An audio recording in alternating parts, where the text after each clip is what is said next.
Lavalord and its minions are ravaging the island, and it's going to be up to other giant ferocious monsters, that's you, to save the day. In King of Monster Island, you will work together to defeat one of 3 different bosses, making sure, of course, to survive along the way, minimize the threat of any minions on the island, and keep the boss from building an interdimensional portal. This is a cooperative game for 1 to 5 players and published by Yellow, who helped sponsor this video.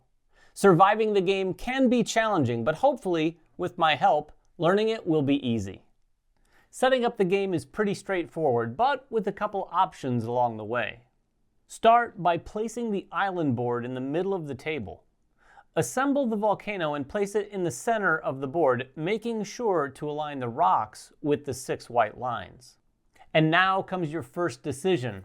Which boss are you going to take on? The game offers 3 different bosses, each with 2 difficulty levels, normal and advanced. Crystal Dragon, Lithosaur, and Lavalord. It's recommended to start with Crystal Dragon on the normal side, which is how we'll set up today. Place it next to the island board along with the boss board. The boss you've chosen will use some number of these red boss dice. This is noted here in the top left corner of the boss sheet. Set out that number of boss dice and return the others to the box. Then place the matching boss figure in any one of the 6 zones on the board. Next, make reserve piles near the board of 12 crystals, 3 pylons, 10 monster dice, 12 support tiles, energy cubes and tokens, and 30 minions in this bag. There are 4 different types of minions in that bag: soldier, cannon, shield, and builder. There's a 5th type called flamelings, but those will only be used when battling Lavalord. Next, shuffle the power and event cards together and make a face-down deck near the board. Reveal the top 3 cards from the deck to create the market. If you reveal an event card during setup, simply shuffle it back into the deck and replace it with a new card. Now it's time to populate the island with minions. Draw random minions from the bag and place 1 in each zone, starting with the boss's zone and going clockwise. Then each player takes a monster figure and the matching board, setting the fame dial to 0 and the health dial to 10. Place your figures on the board so the boss and the monsters are each in a different zone. Finally, take 1 random ally sheet per player, plus 1, and place them face up near the board. You can flip any unused ally sheets over and use the player aid on the back as you play the game. And with that, the game is set up and you're ready to start. There is just one way to win the game, and that is to work together as a team to defeat the boss by reducing their health to 0. Once you've done that, you claim immediate victory. Defeat, on the other hand, can happen in a number of ways. You will lose the game immediately if any of the following conditions are met. If any monster begins their monster phase at 0 health, when 3 pylons are built on the board, or if there are no minions in the bag when you have to draw one. If any one of those things happens, it's game over. So it's up to you to help make sure that doesn't happen. So starting with any monster, players take turns going around the table, and each turn is split into 3 phases: the boss phase, the monster phase, and the end of turn. The beginning of each player's turn starts with the boss phase. It has 5 steps, and the first is to check the boss's active powers. As a boss increases their fame, it will add unique powers and effects from the bottom up on their sheet. Each boss also has a power that's always active, highlighted here in yellow. During the first step of the boss phase, apply this and any other powers labeled before movement. In the case of Crystal Dragon, Sharp Fist activates and deals 1 damage to the monster or monsters with the most health in this or adjacent zones. So in this example, Crystal Dragon would do 1 damage to the healthiest monsters within these 3 zones. Megamoth and Rex Flore both take the damage since they each have 9 health, and Purple Rain is safe for now because it was already down to 7 health. In step 2 of the boss phase, roll all available boss die into the mouth of the volcano. Available dice are any of the red boss dice that are not already on the board. During the first turn of the game, you'll roll all of them, but this amount might vary throughout the game. In fact, if all of the dice are already on the board, you won't roll any. Just drop them together as straight as possible, about an inch above the mouth of the volcano, and they should roll randomly into the 6 zones of the board. If any of them roll off the board or get stuck in the volcano, just re-roll them. In step 3, it's time to move the boss. To determine where it goes, just follow this checklist. Look at the boss's current zone and the zones to either side. Of these 3 zones, move the boss to the one with the most boss dice, even if that's the zone the boss is already in. In this example, the boss would move to this zone, since it has the most. Now, it's possible that there may not be any dice in these 3 zones. If that's the case, as shown here, simply move the boss to the next zone clockwise. Otherwise, if multiple zones are tied for the most boss dice, move the boss to the one with the most minions. And if multiple zones are tied for the most minions, move the boss to the one that's furthest clockwise. And now that the boss has moved, it's time for step 4, activating minions in the boss's zone. In whichever zone the boss is, activate the minions located there. If there are no minions there, simply move on to step 5. Otherwise, activate each minion for its effect. And remember, there are 4 standard types: soldier, cannon, shield, and builder. A soldier will do 1 damage to each monster in this zone. A cannon will do 1 damage to each monster in every zone. A shield minion has no effect at this time. And a builder builds a crystal in this zone. Let's talk about crystals for a moment. Crystals lead to pylons, and if you recall, pylons lead to defeat. When you build a crystal in a zone, place it in one of the die spaces that doesn't already have a crystal. If there is a monster die on that space, move it off the board and build a crystal in the space. As soon as all 3 die spaces in a single zone have a crystal token, remove them from the board and place a pylon on any support space in that same zone. If the chosen space has a support tile on it, return that tile to the box. More on those dice and support spaces when we talk about the monster phase. But remember, once 3 pylons are built on the board, it's an immediate defeat for the players. And after all of the minions have been activated in the boss's space, it's still time to activate all the boss dice there too. Apply the effect of each face-up symbol on the dice in the zone, and then remove them from the board. These will be the dice rolled at the start of the next boss phase. When resolving this symbol, build 1 crystal in this zone. You can already see these crystals are going to be a problem. For this symbol, draw 1 random minion from the bag and add it to the zone. And remember, if there are no minions left in the bag when you need to draw one, you immediately lose the game. The star is the fame symbol, which gains 1 fame for the boss on their board. Remember that when a boss increases its fame, more and more of its powers will be in effect. It's important to know when this happens, and that various powers will trigger at different times during a player's turn. For example, Crystal Dragon's Flying Soldier's power is unlocked once it reaches 10 fame, and has an ongoing effect on soldier minions' behavior when they're activated during step 4 of the boss phase. Whether it's fame for the boss, more minions, or crystals being built, activating the boss dice always gives you more to deal with. For instance, if this was the boss's zone, these dice would build 1 crystal, add 3 minions, and increase the boss's fame by 1. And with that, the boss phase for this turn is complete. Now, it's time for you to get some things done during the monster phase. The monster phase has 3 steps, and the first is to roll 6 monster dice. If there are not enough available dice, remove any from the board until you have 6. Roll them, and then you have some decisions to make. Players can roll the dice a total of up to 3 times, 1 initial roll and up to 2 re-rolls.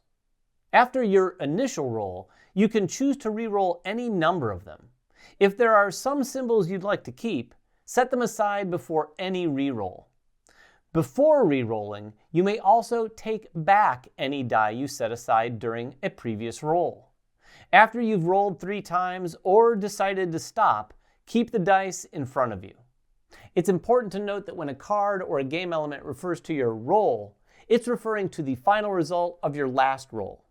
It's also possible that a power card effect may give you extra dice. For example, if you have the extra head card in play, you'll use 7 dice during this step of the monster phase. Now that you have your dice in front of you, it's time to resolve them. During this step, you can resolve or lock dice from your roll, and potentially unlock dice in your zone. More on locking and unlocking though in a minute. When resolving, apply the effect of the symbol shown on the die. This can be done one at a time, or you can combine their effects in a group. Let's take a look at the effect of each symbol and how they can resolve. To resolve a health die, choose a monster in your zone to gain 1 health. Remember, you cannot have more than 10 health unless a card effect or ally sheet says otherwise. You can resolve any of your energy dice simultaneously and gain energy cubes according to this chart. While 1 energy die will gain you just 1 energy cube, the amount gained scales with the number of energy dice all the way up to 15 if you resolve 5 energy dice at once. Collecting these energy cubes will be important for buying power cards during a later step of the monster phase. Resolving a die showing a foot allows you to do one of 2 things. You can use it to move a monster, either you or another player, in your zone to an adjacent zone. Or it can be used to deal 1 damage in your zone.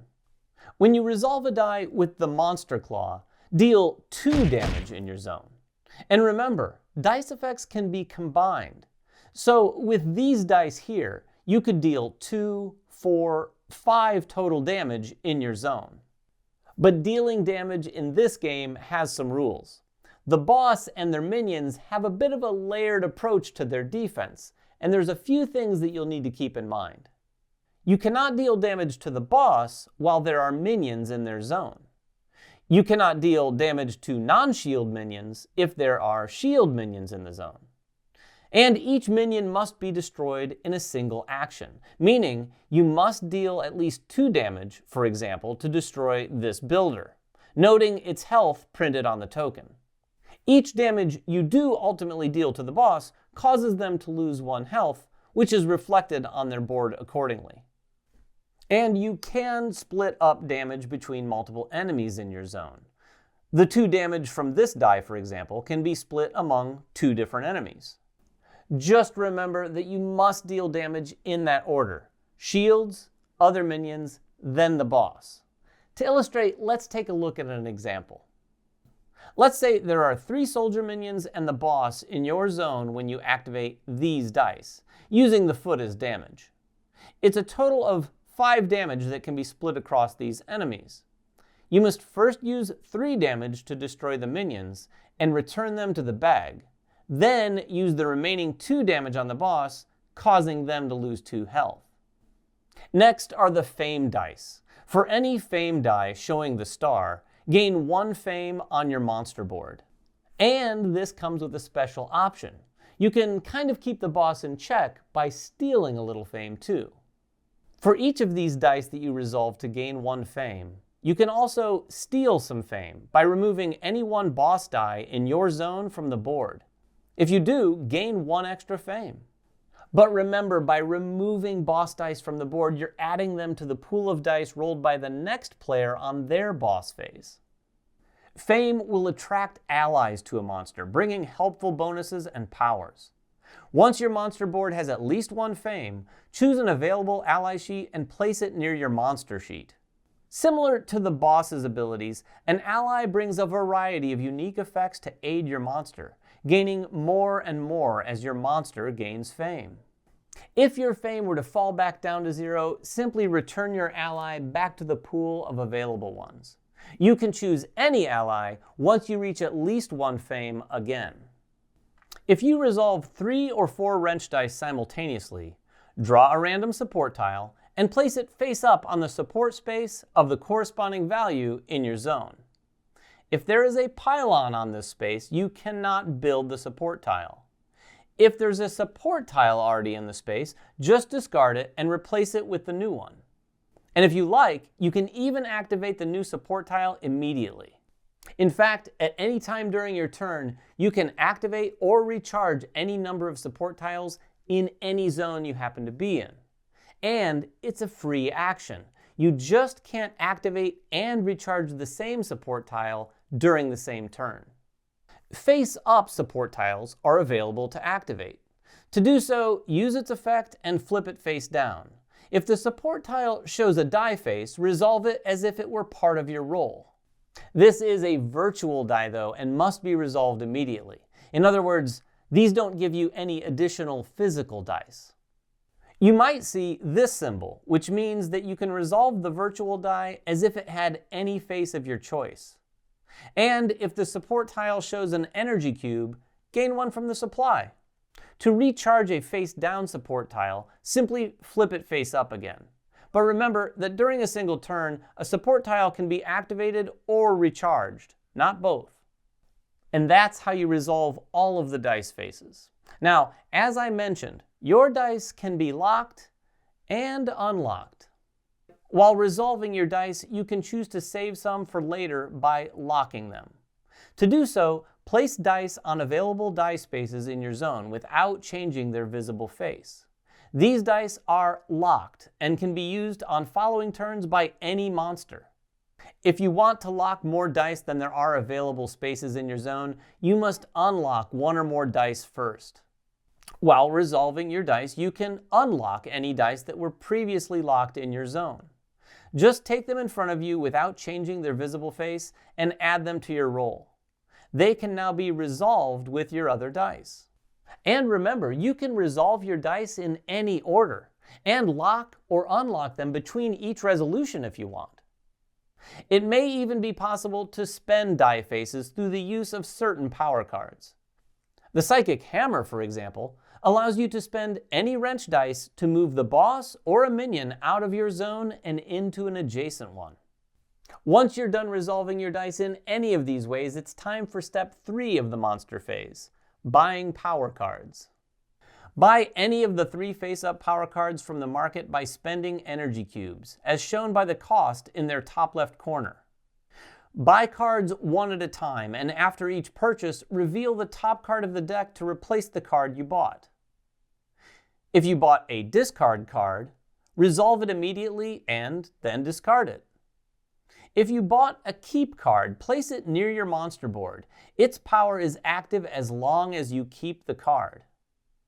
If you reveal an event, resolve it immediately, but after resolving the discard card if that's what you bought.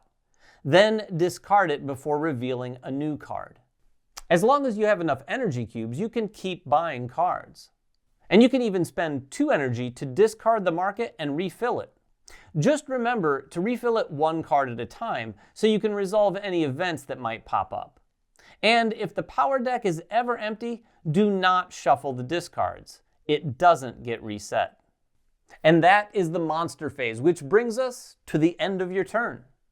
Resolve any end of turn effects you might have in any order you choose, and pass the available monster and boss die to the player on your left. They now take their turn, starting again with the boss phase. Continue playing like this, player after player, turn after turn, until one of those endgame conditions is met. And that's all you need to know to play King of Monster Island. Hopefully this video has set you on your way toward victory, but if you have any questions, please make them in the comments below, and I'll get down there and answer everything I can. Until next time though, make sure everyone has fun at the table, and we'll see you then.